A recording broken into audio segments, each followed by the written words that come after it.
This is a TV that I bought on Craigslist for $50. Cost me about a total of $75 after you figured in the cost of fuel and buying lunch for my father, who helped me bring it in the house and load it up. It's a 1992 Panasonic 27-inch console. The reason I bought a 1992 Panasonic was because back in those days, televisions were still, how can I put this, well made. Back then they still used water-based capacitors, oil-based capacitors, and they didn't fail as quickly as the water-based ones.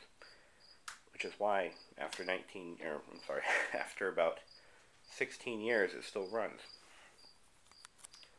This TV supports S-Video in. It also has some really cool remote control. It doesn't look like much, you know, your basic channel functions, but then you flip open this door and you've got even more functions, all the setup menus, and including what I didn't realize until afterwards, that it has picture-in-picture. This camera doesn't do very much for close-ups of focus, but I'll show you in a second what it does. I'll close the blinds here. Get some light.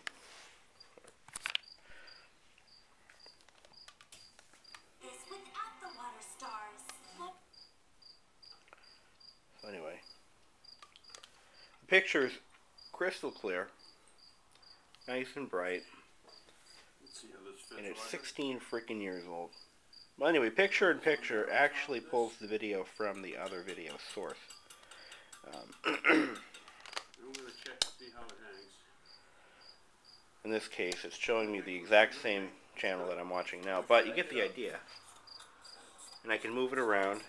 See? I can move the box wherever I want it to be. I can freeze frame it. So, where's that button? There it is.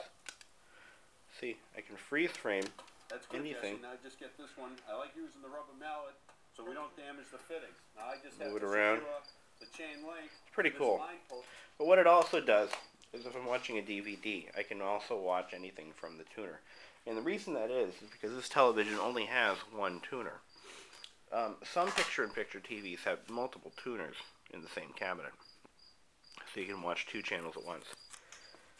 But I'm perfectly content with what it does.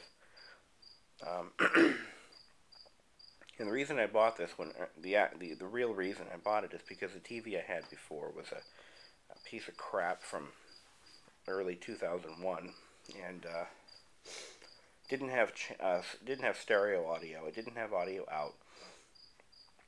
It was just a TV monitor, I guess, with a tuner. And what this did is it replaced that television with something with stereo sound. It also supports audio output, which is excellent because I can run it through my surround sound system without having to use my VCR as a primary tuner. So, I know some of you like old TVs. Well, I have an even older one here.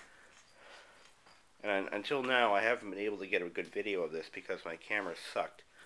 And this TV is in a very dark corner of the room. But as you can clearly see, this is a much better video than I had before. This is a 1950 Motorola 14K1. It has a TS-88 chassis, which was used in several televisions. One thing I've discovered is that there is no reference to this TV ever being made in any current or any past Motorola advertisements. I've looked through brochures, advertisements, nothing. The only one you see is this TV with the round tube. It actually has an oval shape, almost like an oval shape to it. So I have been unable to find any reference to this TV ever being made, which is kind of unusual.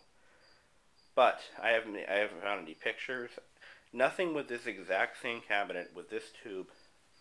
Nothing. Does it work? No. It needs all new capacitors, possibly a couple of tubes, who knows. I may restore it one of these days, but for now, I don't think I'm going to do it this year. And on top of that, I've got my 1918 GE. This thing is the best fan ever manufactured. And it was made in New Jersey, I think, or Connecticut. One of the two. So, there's that. And there's that. It's amazing.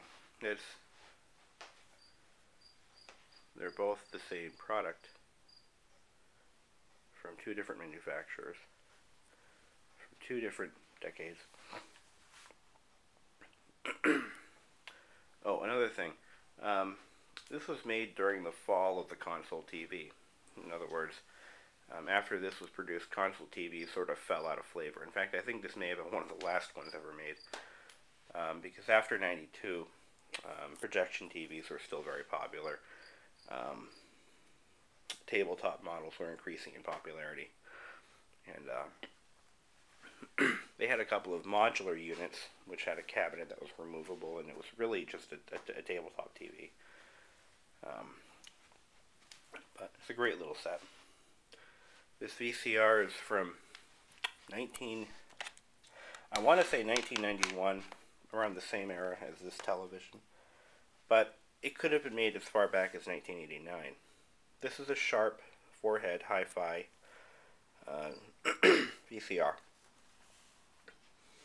It has the best picture of any VCR I've ever owned. It was hardly ever used. The guy I got it from may have used it once a week, tops. And he didn't use it for like 5 years because it died, and he kept it. He just kept it on a shelf. It was dead, I think, for almost between 5 and 10 years. It just didn't work. So I took it, I brought it home. I discovered the position sensor was defective, and it needed all new belts, and it needed a good cleaning and some lubrication. This thing has been working great ever since. I use it to record episodes of certain TV shows every night, and it works wonderful. I have the original manual and remote. In fact, it had the little dealer card on top of it, which had a little flip-up triangle thing, so when you look at it on the shelf. It still had that. Back in those days, they put them on everything. And if it was used as a display unit, that would have been folded up. But great little VCR. I'll do a demonstration of it, but I don't think you guys need to know what a VCR looks like.